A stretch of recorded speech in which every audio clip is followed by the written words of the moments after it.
Saya, Yanti Eka Handayani, mewakili dari kelompok 3, dan di sini saya akan mencoba untuk mempresentasikan makna dari pembelajaran STEAM.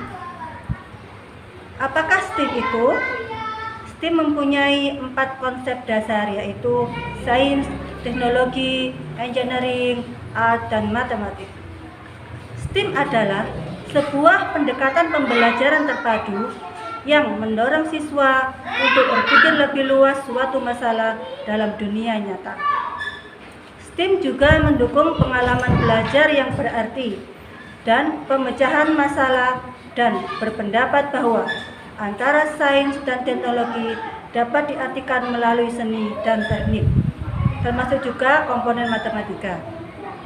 Pendidikan STEAM memfokuskan penerapan ilmu pengetahuan, teknologi, teknik, dan matematika melalui seni dan desain. Komponen dalam STEAM yang pertama, pemecahan masalah melalui inovasi dan desain. Yang kedua, keterkaitan antara asesmen, rencana belajar, dan standar pembelajaran. Yang ketiga, kombinasi lebih dari subjek dalam STEAM dan kegunaannya dalam seni. 4. Lingkungan belajar yang kolaboratif dan proses based learning. Yang terakhir, fokus pada hal-hal yang ada dalam kehidupan.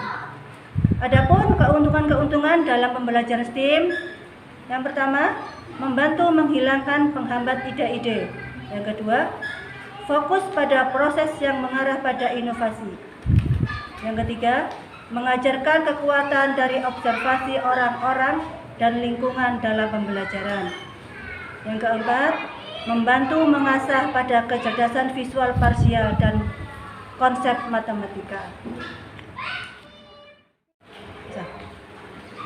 Ada 3 unsur penting dalam pembelajaran STEAM. Yang pertama, merdeka belajar. Ada 10 prinsip pembelajaran PAUD. Lingkungan yang positif dengan launchpad dan invitasi. Yang kedua, pembelajaran berbasis proyek, di mana setiap anak berkarya sesuai gagasannya sendiri, mencoba berbagai cara dengan berbagai bahan, bertumpu pada proses bukan hasil. Yang ketiga, dukungan guru saat main. Dukungan guru untuk keterlibatan anak dengan pertanyaan terbuka yang membangun cara berpikir tingkat tinggi dan memperluas kosakata anak. Merdeka belajar, yakni bahwa bermain adalah sebagai wujud merdeka belajar bagi anak. Izinkan anak memilih kegiatan sesuai minatnya, siapkan berbagai macam pilihan. Beri kesempatan anak untuk menuangkan gagasannya sendiri dalam berkarya. Beri waktu yang cukup agar anak dapat menyelesaikan masalah dalam bermainnya. Siapkan tempat main lebih dari jumlah anak agar tidak ada anak yang harus menunggu. Bantuan hanya diberikan saat anak membutuhkan dengan kalimat terbuka dan pertanyaan yang dapat dijawab anak sesuai kemampuannya. 10 prinsip pembelajaran anak usia dini. 1. Belajar melalui bermain. 2. Berorientasi pada perkembangan anak. Yang ketiga, berorientasi pada kebutuhan anak. Yang keempat, berpusat ke anak. Yang kelima, pembelajaran aktif. Yang keenam, berorientasi pada pengembangan nilai-nilai karakter. Yang ketujuh, berorientasi pada pengembangan kecakapan kehidupan. Yang kedelapan, didukung oleh lingkungan yang kondusif. Yang kesembilan, berorientasi pada pembelajaran yang demokratis. Dan yang terakhir, pemanfaatan media belajar, sumber belajar, dan narasumber. Penerapan pembelajaran berbasis proyek. Apa itu pembelajaran berbasis proyek? Pembelajaran berbasis proyek merupakan pendekatan pembelajaran melalui bermain berdasarkan prinsip konstruktivistik anak, membangun pengetahuan baru, inkuiri, pemecahan masalah, dan pembelajaran terintegrasi. Pembelajaran berbasis proyek dapat dimaknai sebagai kegiatan yang dilakukan oleh anak dengan mengeksplorasi secara mendalam berbagai topik. Melalui aktivitas berkreasi, menggunakan berbagai bahan atau material terbuka atau lossepad. Mengapa pembelajaran berbasis proyek? Untuk meningkatkan kemampuan memecahkan masalah, melatih anak berpikir fleksibel, melatih berpikir tingkat tinggi, mengembangkan kemandirian anak, mengembangkan keterampilan sosial, mengurangi masalah perilaku di kelas, dan melatih kemampuan berpikir kritis. Prinsip pembelajaran berbasis proyek: menata lossepad dengan penataan sedemikian rupa agar anak tertarik atau tertantang untuk bermain. Penataan tersebut disebut invitasi. Melakukan dukungan atau provokasi bagi anak untuk memperdalam pengetahuan STEAM dengan memberikan pertanyaan terbuka kepada anak. Memanfaatkan lossepad sebagai bahan main untuk berkarya. Memberi kesempatan kepada anak untuk mempresentasikan karyanya dan mendiskusikan langkah selanjutnya. Bagaimana pembelajaran berbasis proyek? Kegiatan dalam pembelajaran berbasis proyek dapat dimulai dari hal sederhana. Proyek merawat tanaman yang ada di sekitar sekolah. Proyek merancang kandang untuk binatang ternak. Proyek berkreasi membuat bis. Proyek membuat buku cerita. Proyek eksperimen penyerapan dan berwarna oleh bunga. Proyek mengamati daun yang sudah ada di halaman sekolah, dan lain-lain. Sumber belajar dalam pembelajaran berbasis proyek: material terbuka atau lossepad dan buku berkualitas. Lossepad.